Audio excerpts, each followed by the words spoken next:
Entonces, vamos a continuar esta clase revisando las perspectivas que continúan la temática. Como se enunció, hemos revisado las dificultades y límites de la democracia representativa, hemos revisado democracia representativa en general.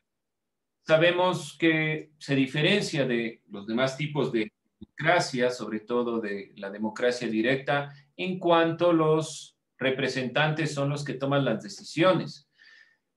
Pero genera problemas, genera muchos inconvenientes. Y los inconvenientes principalmente son los que se refieren a la participación de cada uno de nosotros, donde no nos interesa mucho esta participación y sobre todo el inconveniente es la corrupción. ¿Qué se presenta para solucionar esta corrupción? ¿Qué mecanismos ha presentado, por ejemplo, la Constitución? ¿Qué mecanismos tenemos en nuestro país para limitar la corrupción? ¿Alguien? ¿Alguna idea?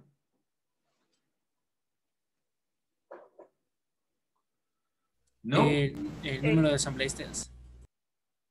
Número de asambleístas. Eso mucho tiene que ver con la representatividad, pero con la corrupción, porque la representatividad es el número, la cantidad de personas que nos representan por el número de votantes. Pero no limita eso la corrupción, mejor le damos más a más personas que puedan tal vez enriquecerse y nosotros seguimos pobres. ¿Cómo podemos limitar? ¿Qué mecanismos hay? El Tribunal Contencioso Electoral. El Tribunal Contencioso Electoral, pero el Tribunal Contencioso Electoral es el sistema de control del Consejo Nacional Electoral y del poder electoral. ¿Qué pasa con los demás poderes? Puede ser, bueno, vamos a ponerlo como aquel que toma parte del CNE, pero ¿y el resto? ¿Qué mecanismos tenemos? Señor Cortés, déme un segundito, Shirley. Señor Cortés, ¿está ahí? ¿Se fue? Ven, ¿qué les digo? No apague su cámara. El momento que apaga su cámara, yo le pregunto, no me contesta o no me manda mensaje, yo asumo, usted no está en clase. Washington, lea el título del tema que nos compete para el día de hoy, posterior a dificultades y límites de la democracia representativa. A ver, voy a ir anotando mejor quienes no me están contestando para tomar otro tipo de medidas con ustedes. A ver, Washington. Dígame, Alicia. Lea el tema que nos corresponde para el día de hoy, posterior a dificultades y límites de la democracia. No sé cuál es el tema, Alicia. Perdón. No tiene los temas. No. No tiene los temas. No, o sea, sé que de tema están hablando, pero no tengo el tema. A ver. No están anotando. ¿Por qué es importante los temas? Y les explico así rápidamente, creo que les he dicho algunas veces, pero los temas nos permiten identificar lo que estamos trabajando. Y para que ustedes me digan, listen, no avanzamos, vean, ya acabamos los temas, ¿qué hacemos? O no hemos llegado a los últimos temas. O, profe, estos temas, ¿cómo los vamos a trabajar? O yo tengo algo sobre el tema que nos toca para el día de hoy. El momento que ustedes suben al portafolio, ¿qué suben? Suben el contenido de los temas. ¿Por qué no saben qué subir? Y me están preguntando, profe, ¿qué subimos al portafolio? Porque no revisan, no anotan los temas. ¿Cómo puedo yo identificar qué realmente debe ir en mi portafolio? Yo les digo, suban al portafolio todo lo que está en los temas, todo lo que ustedes han anotado. No sabemos los temas, entonces, ¿cómo avanzamos, jóvenes? Me queda mucho la duda, me queda la inquietud. ¿Qué vamos a hacer si no anotan los temas? Los temas son los parámetros que hemos dado al principio. Bueno, ayúdeme, Fernando Díaz. Dígame, listen. ¿Cómo se llama el tema? El tema. El que va después de dificultades y límites de la democracia representativa. Un momento, listen, voy a ver el cuaderno ya. Es que lo tengo por acá en un botón. Un momentito, por favor. Jesús, María y José. Pues dicen, Listen, vea, se está quedando más calvo. ¿Por qué será?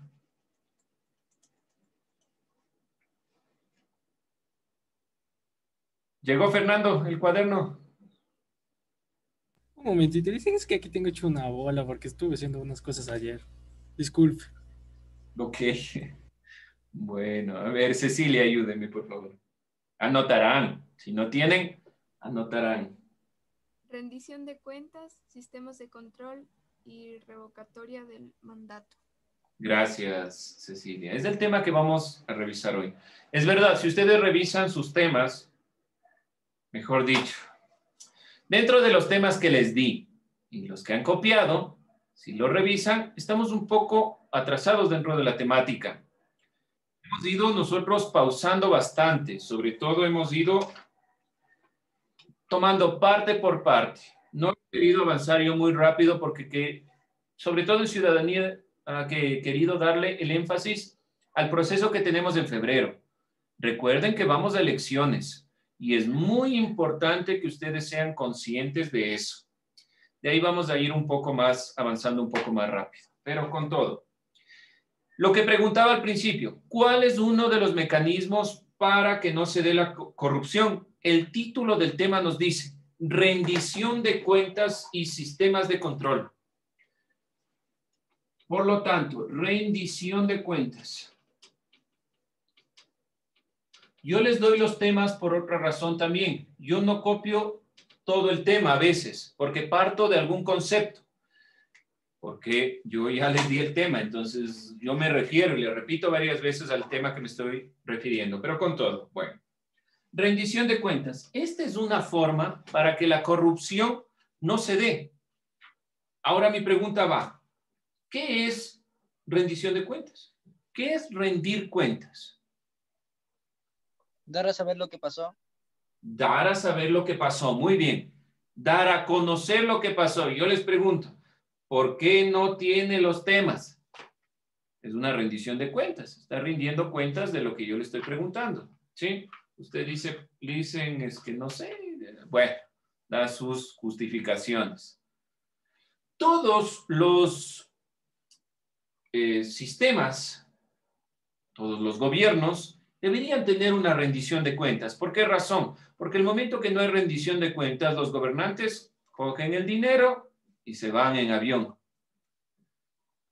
¿Qué quiero decir? La rendición de cuentas tiene que ver mucho con los representantes del pueblo. Estos representantes del pueblo, y dándonos cuenta que el sistema o el modelo de la democracia representativa tiene factores que debilitan la propia democracia, algunos gobiernos han adoptado sistemas para que puedan generarse una representatividad mucho más directa. Entonces, cuando hablamos de la rendición de cuentas, los representantes del pueblo, estos representantes que son electos por voto, esto ya lo sabemos, por voto popular, ocupan cargos o espacios en el poder del Estado. Ocupan o tienen cargos, pongámoslo como espacios, que ocupan espacios en el poder. Dentro del Estado. Pero estos gobernantes muchas veces ingresan solo por consideraciones o por perspectivas individuales. ¿A qué me refiero? Solo por integrar una parte de la conformación del Estado, pero para enriquecimiento propio. Solo por ese criterio entran muchos al gobierno. De ahí estos problemas, acuérdense que uno de los factores era el cambio de camisetas, así llamado cambio de camiseta. Es decir, estas personas que solo quieren tener dinero, poder o qué sé yo. Pero por el voto popular, estas personas deben llegar a ejercer cargos en los espacios de poder en beneficio de todos. y pierde mucho la perspectiva del cumplimiento de los intereses del pueblo. Los mecanismos como la rendición de cuentas permite saber qué realmente se está haciendo con el dinero del pueblo. La corrupción es uno de los peores problemas que se ha presentado, sobre todo en América Latina. Y la Constitución de 2008, no digo que lo hayamos logrado, y estamos viendo evidencia de que no lo hemos logrado, pero por lo menos instaura la rendición de cuentas como un método para poder identificar qué se está haciendo. Y todos y cada uno de los representantes deben rendir cuentas. ¿Qué ha hecho el presidente? ¿Qué ha hecho el vicepresidente? ¿Qué ha hecho el alcalde? ¿Qué han hecho cada uno de estos gobernantes? Como les decía, entonces, cuando el pueblo elige a sus mandatarios por medio del voto, les entrega la potestad de ocupar estos cargos. Y se debe priorizar principalmente el poder del pueblo. Washington, se le prendió la luz. Si nosotros le dimos ese poder y ellos no nos rindieron cuentas, ¿por qué hay lo que ellos se van robando el dinero? Es ¿Por que qué hay eso? ese es el problema. ¿Qué pasa, por ejemplo, en el Ecuador? Como hay un organismo que vamos nosotros a evaluar, que es el Consejo de Participación Ciudadana y Control Social, que conforma el nuevo o el quinto poder del Estado desde 2008, que debe controlar todos estos organismos y que debe guiar la perspectiva hacia la rendición de cuentas. El presidente rinde cuentas principalmente a la Asamblea Nacional, que es el conjunto del pueblo, y a los demás organismos. ¿Qué pasa?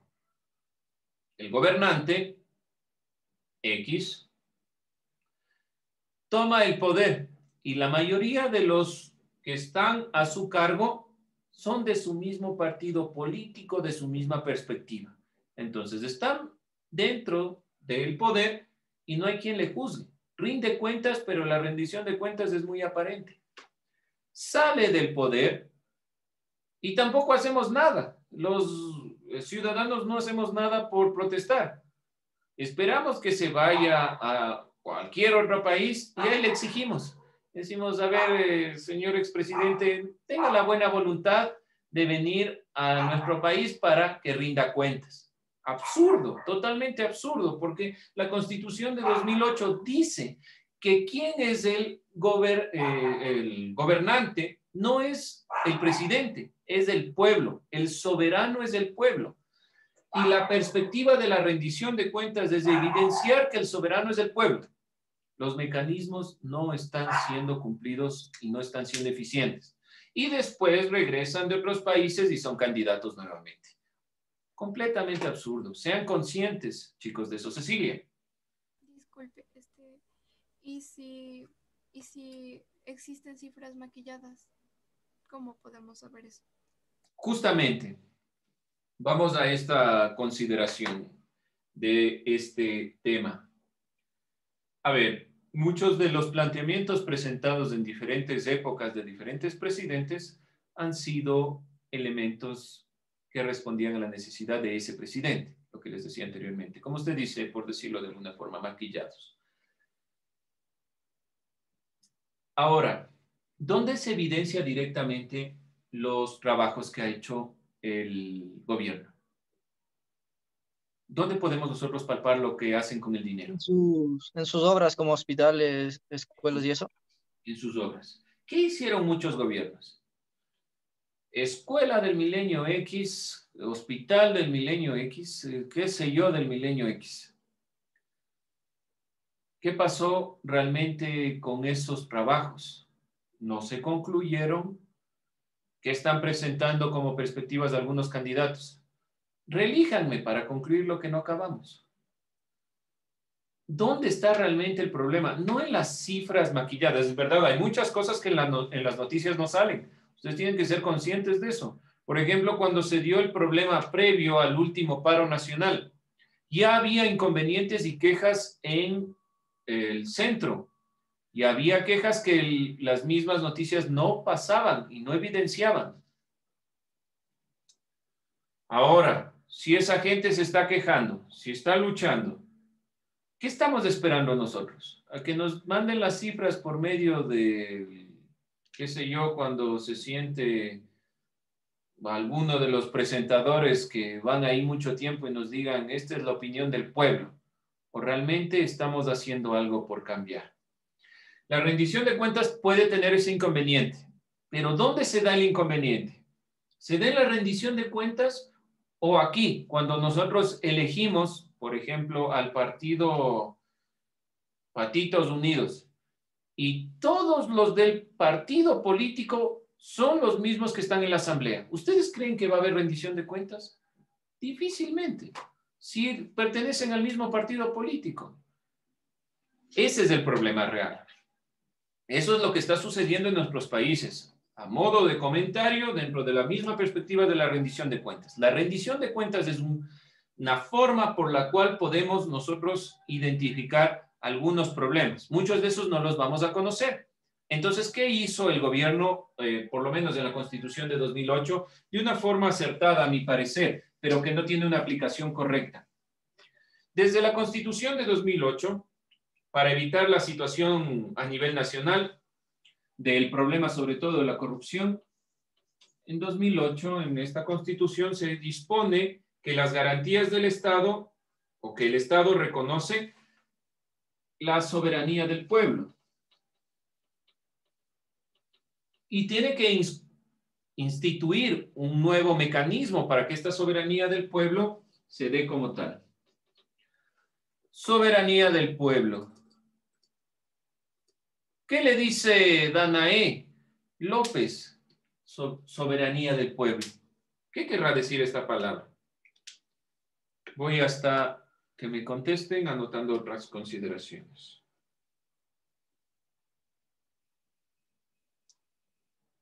No, no estamos ahí. Bueno.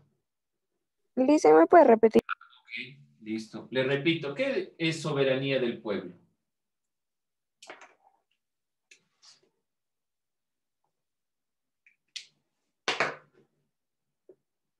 Miren que estoy preguntando cosas muy, muy sencillas. No. La autoridad en un cierto territorio. ¿Perdón? No le entendí la última parte. ¿Qué territorio me dice? ¿A qué se refiere? O sea, que el pueblo delimita hasta dónde llega el territorio. No entendí. No le entendí. Si me repite, por favor.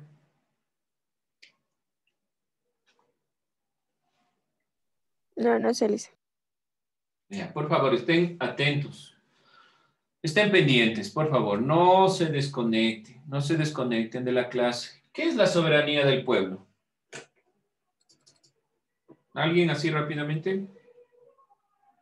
Sería como la autoridad del pueblo. Perdón. ¿Cómo qué, perdón? Como Cecilia. la autoridad que tiene el pueblo. Como la autoridad que tiene el pueblo. Como que principalmente el pueblo es el que decide. No son los gobernantes. El pueblo es el que toma las decisiones. El pueblo es soberano y desde 2008 el Estado debe garantizar la soberanía del pueblo. Las decisiones las toma el pueblo, pero el problema es que se choca mucho con esta democracia representativa, donde realmente los representantes van tomando las decisiones y nosotros decimos, bueno, pues así debe ser, así ha de ser. Entonces nos quedamos mucho nosotros en este tipo de democracias. Obviamente que no es solo en nuestros países. En otros países la gente asume lo que dice el gobierno, no se hace problema y tal vez vive mejor que nosotros. ¿Sí? Tal vez sea que nosotros nos quejamos mucho. No digo que la participación sea la única solución, pero es un mecanismo para exigir derechos. En su condición demandante, el pueblo, para elegir a sus gobernantes y le asigna la denominación de fiscalizador del poder público al pueblo. Por lo tanto, a nivel nacional, el pueblo es el que debe fiscalizar, lo que significa que puede examinar las acciones y los gastos públicos.